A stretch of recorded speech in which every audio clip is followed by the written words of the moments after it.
Alright, what's good and what's going on, everybody, and welcome back to my channel. And I hope that at the time that you're watching this that you're having a good day, and if not, I pray that it gets better for you. I feel like as a recent graduate, there's a lot of knowledge that I've gained throughout my time in college that I feel would help other people out. So I just wanted to make this video to put that out there so that maybe somebody else could watch this and not make the mistakes that I made. So without further ado, let's go ahead and get into that.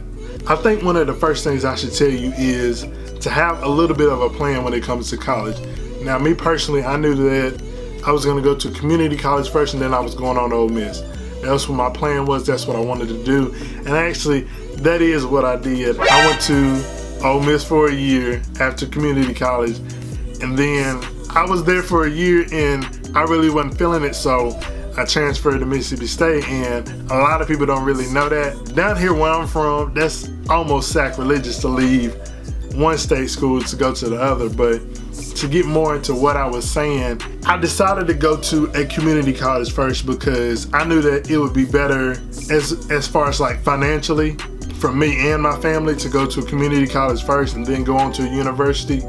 And that was really the main goal of me doing that. And plus I got a scholarship to play in the band at ICC, so they just added more to it. The next thing I would tell you is to keep track of what you're doing in college, and as far as the classes you're taking is what I'm saying. And to not just leave it all up to what your advisor says or what somebody else tells you. You need to know kind of like what you need to be doing. Now, as far as like college and not really knowing what you want to do, you know, that's all right. A lot of people do that. At first, I didn't really know what I wanted to do. So, you know, like that first semester or so, I was just, you know, taking the basics that that everybody has to take. So I would say not to just leave it all up to your advisor, because that's what I did. And it put me in a bind when I got ready to leave ICC, because I had an advisor for my whole freshman year. I had the same advisor for my whole freshman year. And of course, you know, he advised me to go into my sophomore year. And in my sophomore year, my advisor got changed to another person. And through finding out through my new advisor, so this is like my third semester at ICC, the end of fall semester is what I would say it'd be called. And I found out that I needed 24 hours or 24 credits to graduate the way that I wanted to graduate. And at that point in time, you know what I'm saying, you 18, 19 years old, it just like destroyed my whole world. And I was upset, I was mad, I was all of these different emotions, because I didn't even really realize that was going on, and that I had not really been taking all that I needed to be taking for my major. And of course, you know what I'm saying, I was upset. I blamed it all on my advisor and this, that, and the other. But honestly, now that, you know, I'm older and you look at the situation, it was half my advisor's fault and it was half my fault, because I should have been going back and checking and making sure and double looking and all that kind of stuff. And another thing was, I wasn't really utilizing the resources that was on campus as far as like the advising center. I never went there. I never double checked it until that situation happened. I'm sitting in my advisor meeting, it's probably about, you know, October, November, and you know, I'm just destroyed. I don't know what's going on. And so my advisor, he was like, well, it's gonna take, you know, 24 hours for you to graduate. You wanna graduate? I was like, nah, I'm not really trying to do that. He's like, well, you could come back. You know, people do it all the time. And I was like, I'm really not trying to do that. He said, you know what, I'm gonna call the advisor center and I'm gonna tell them that you're on your way over there and to see what they could do for you and this, that, and the other. Because, you know, he knew what needed to be done. I knew what needed to be done, but I was just all upset and this, that, and the other. So he said, you know, I'm gonna send you over there and, you know, they can help you out. Because I guess he was like, let me get you somebody else to give you like a second opinion. So I left out of that meeting, and the way ICC was set up, I came up out of my building where my advisor was. The advising center was down this way, but I knew where my advisor was, my old one. And so he was all the way over here, and I kind of knew him personally. So what I did was I made a beeline to go see my advisor, because I had to let him know that, you know what I'm saying, that you had messed me up, this, that, and the other. And so I had to walk past the union, and then all my boys, they was out there. They was like, oh, shit, what up, Mac? What you doing? What's up? What your advisor saying, this, that, and the other? And my boy Gerard, he over there, he's standing in the back, and he seen me. I guess he saw me before everybody else saw me. I could hear them, but you know what I'm saying, I wasn't really resonating what anybody else was saying to me because I was this high. And all I heard was Gerard when he said, I think he said something like, y'all better back up. Y'all see he high? I said, I done seen that look before. So everybody's like, oh shoot, what happened? And I kind of stopped and I told him a little bit about what was going on, and I told him that, you know, I was finna go talk to my old advisor. I was like, dang, bro, I can't believe that happened. You know, I hope it all works out. And of course, you know, everybody trying to be positive, but you know, which you know, that's what friends supposed to do. So I got to my old advisor's office and I knocked on the door and I walked in and he said, hey, what's going on? And he said, how you doing? And I said, I'm not doing too good. I said, you done messed up my whole college career, this, that, and the other. I mean, I was heated, but I wasn't being like real disrespectful, and I wasn't like cussing or nothing like that, you know what I'm saying? I still give people respect. He messed up, I messed up, but at the time, in my mind, it was all he messed up. And then, you know, I had told him what, you know what I'm saying, I had to tell him, then I laid out all the papers for him, and he was looking at them and trying to figure it out, and he was like, dawg. And then every which way, you know, I had to show him that, you know, I can't do this, or like, nah, this is when I should have been taking this, and stuff like that. And he said, well, what you gonna do? I said, shoot, I'm finna go over here to this advising center and see what they say. And of course, you know, he said the same thing new advisor said, which was, you know, you can come back and, you know, it's not really that uncommon, but you know what I'm saying? That was one more thing that I really didn't want to hear at that point in time. And I was like, nah, I'm not really trying to do that. I think I'm gonna just go ahead and take these all 24.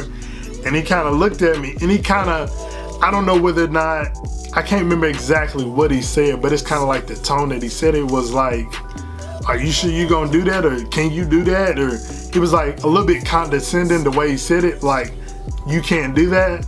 And when he said it, it like lit this fire under me to be like, nah, I'm really about to do this. And I walked to the advising center and they knew I was coming, and I sat down with the lady and she had said, you know, I'm gonna lay it all out for you. This is what you gotta take. This is what you gotta do.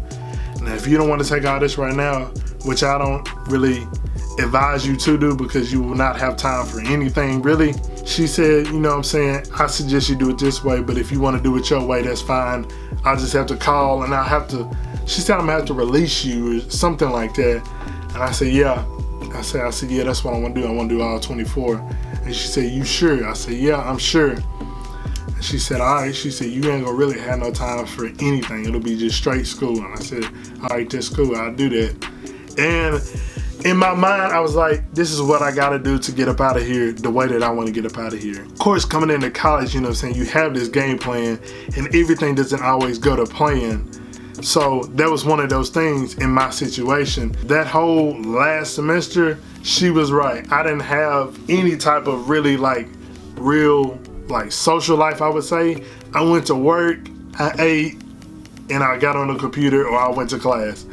And I was in the library every day. I thank my mom for, you know, buying me a computer for college because, of course, you know, the library, they have computers, but I was on my computer every single day because, you know, I had some online classes. So I was still in the library, but I was on my computer. I'd have my desk that I came in and I sat at every day.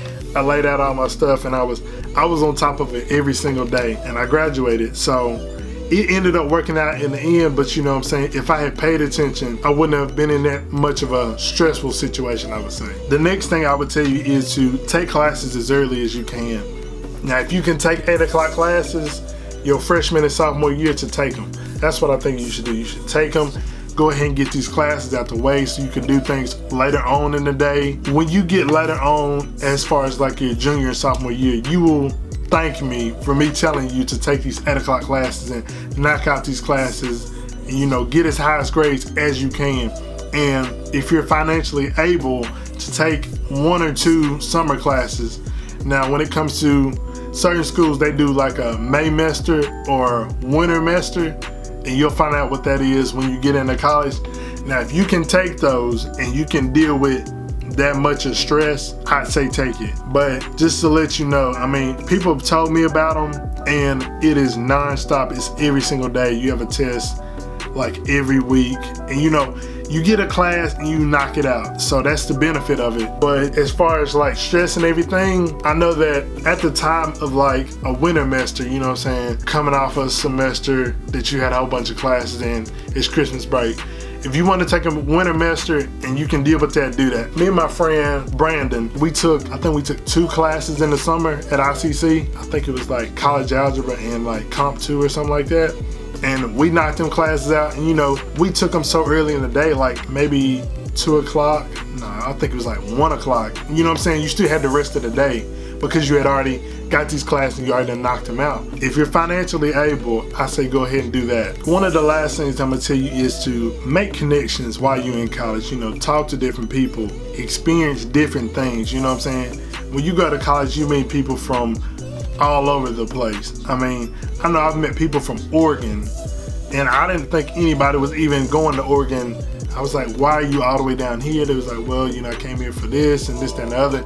And you meet so many different people from different walks of life that you didn't think you would ever meet. I mean, going to a school in Mississippi, you don't think you're gonna meet people from all over America or all over the world, really, because that's just how narrow-minded I think I was at the time. But as time went on, you know what I'm saying, you meet all these different people, you make new friends, you make more connections. And that's something that I really enjoyed about college. And also to have fun, not take everything so serious when it comes to college. Yeah, college is, you know, it's serious because, you know what I'm saying, you paying for it, you getting student loans for it or something like that. And yeah, you should be serious about it, but there's also time to have fun. You know, to not take everything so serious, because you'll see when you get to college, or you're in college right now and you see it, you'll see people walking around all the time. And they look like straight out of The Walking Dead because they so stressed out. I've known many people who have let colleges stress them out to the point where it started affecting them physically. And that's something that I never wanted to do. Of course, at a certain point in time, it did happen to me, and I kind of had to step back from everything and just be like, yo, I gotta take care of my health first, because right now I'm not gonna finish out the way that I wanna finish out. So when it comes to college, have fun, do what you gotta do, because you know what you gotta do. So yeah, that was the main overall point of this video, was for me to put this out there for somebody to watch this and maybe benefit from it, because that was the overall goal of this video, is to have somebody watch this and to navigate their life in the way that they wanted to do it. If you like this video, give it a like, and that's all I have for y'all today. So I'm gonna check y'all in the next one.